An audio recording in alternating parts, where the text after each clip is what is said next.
Bagi mereka yang bertahan hingga akhir ritual, mereka sudah dianggap sebagai lelaki sejati dan nantinya akan menjadi kandidat ketua suku.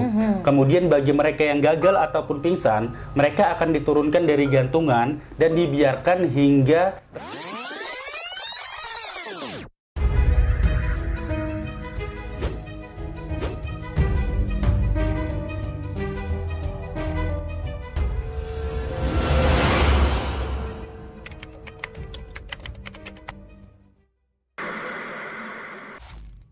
Weh, apa kabar? Jumpa lagi. Dia sudah ceria sekali. Ya iyalah bang, ceria. Drama Senggugut udah hilang ya. Bang, nggak ada sejarahnya drama Senggugut. Senggugut itu tidak pakai drama-drama. Tadi yang aduh gitu. Itu memang sakit, Oh, bang. gitu. Abang ini kayak mananya? Sakit sekali. Sakit sekali. Bet. Itu. Tapi sebetulnya ada yang lebih sakit dari proses dewasa itu. Nggak ada yang lebih sakit dari Senggugut kan, we? Senggugut itu, bang, proses pendewasaan kaum wanita. Yang paling sakit menurut Yang kau. paling sakit menurut jadi kami. buat yang belum tahu, nah di beberapa belahan dunia itu ada proses pendewasaan yang nggak sesimpel kita. Oh iya? Ya, kalau kita kan sebatas ngelewati masa pubertas kayak yang cowok itu mimpi enak-enak ya. Yang cewek itu menstruasi. Iya. Ya kan? Terus nanti kalau misalkan sudah meranjak ke 17 tahun, Iya. nah itu kayak ada perayaan apalah gitu ya kan. Ulta. Super penting Oh, iya, lah betul. Intinya senang-senang lah kalau mau dewasa itu mau pesta-pesta lah ya kan. Tapi di beberapa tempat ada beberapa suku yang proses pendewasaannya itu terbilang kejam. Wow. Ya. Setelah kalian nanti tahu, kalian akan merasa bersyukur karena terlahir di Indonesia. Jadi Iya. nggak harus merasakan sakit dari proses pendewasaan tadi. Jadi kenapa kita pakai kayak gini, bang? Ya karena kita mau ngebahas beberapa suku-suku tapi di luar negeri. Ya nggak apa-apa lah, kita juga mengatasnamakan suku kita di Indonesia. Dan kita ini wujud rasa syukur kita ya, bang ya, sebagai Bentuk kebanggaan. bentuk kebanggaan.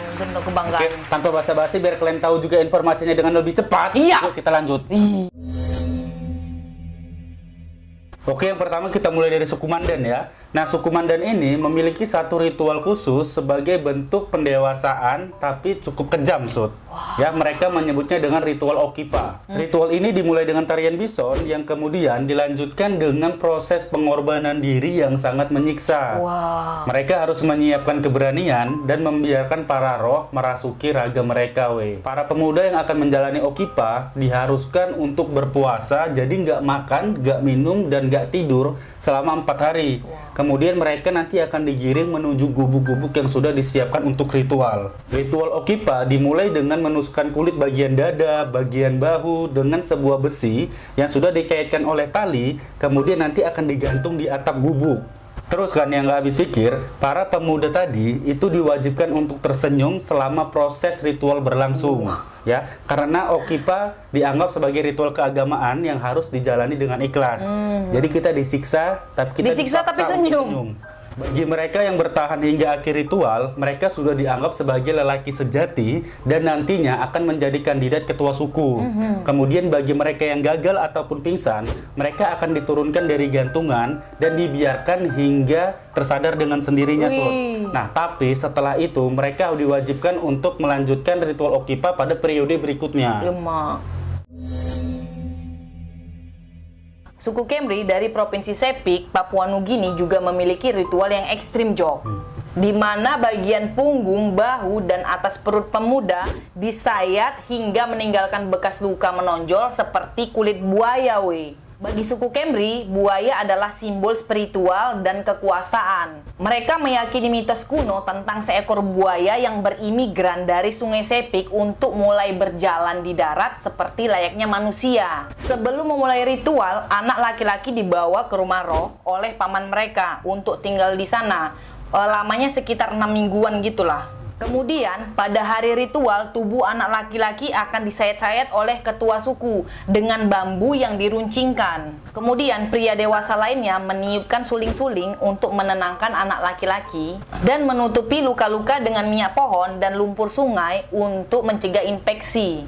Suku Kemri percaya bahwa rasa sakit dari sayatan ini akan melatih pemuda untuk lebih siap bertahan hidup dan menahan rasa sakit di kemudian hari.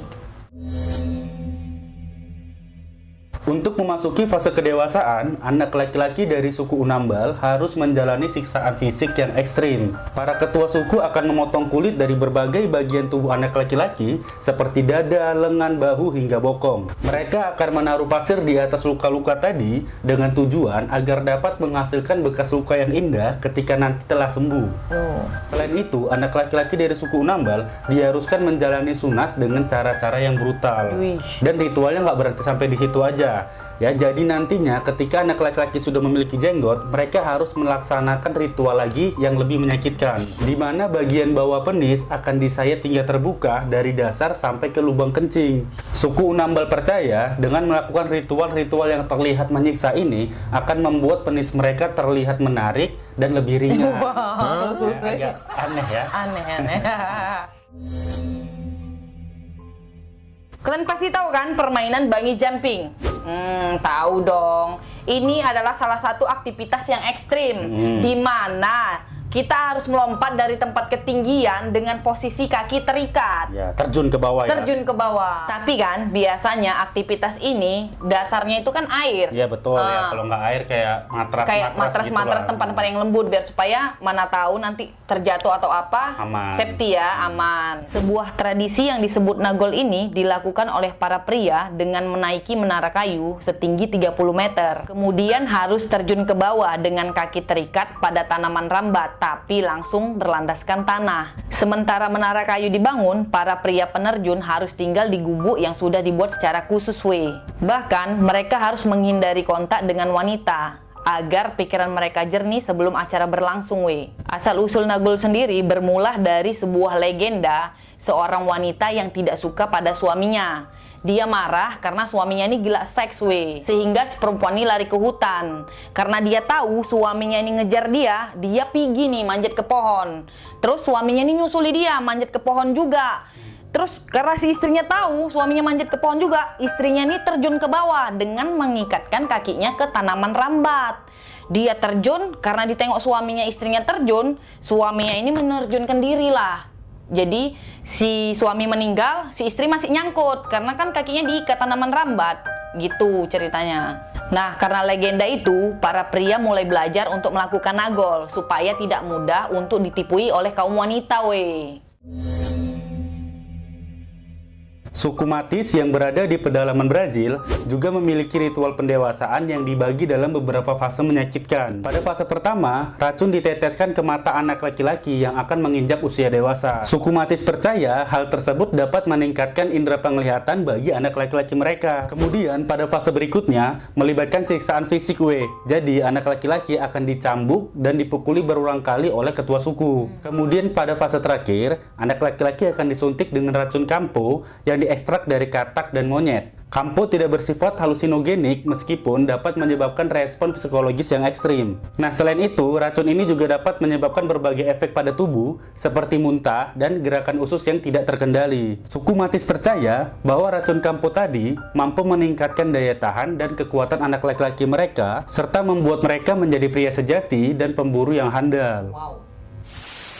Oke jadi itulah beberapa ritual dari suku-suku pedalaman dunia dan akhirat nggak bang? Ya, dunia aja lah, dunia akhirat ya.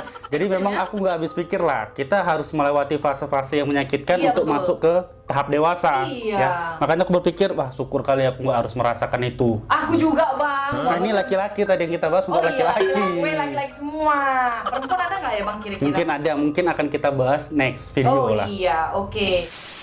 Jadi sampai di sini dulu lah ya biar kalian juga nggak muak dan tidak bosan kayak cabai rawit kita ya bang, kecil-kecil tapi mantap. Hubungannya apa ya? Nah maksudnya kan biar videonya singkat, orang akan kecarian lagi. Oh gitu. Iya. Apalagi kita kan lama-lama kelamaan video ini kita tuh semakin cakep gitu. Kamu memuji dirimu sendiri kayaknya. Iyalah, apalagi kalau bukan kita. Jadi kalau misalkan ada saran seperti biasa bisa DM ke kami atau langsung tulis di komentar juga nggak apa-apa. Kami baca semuanya.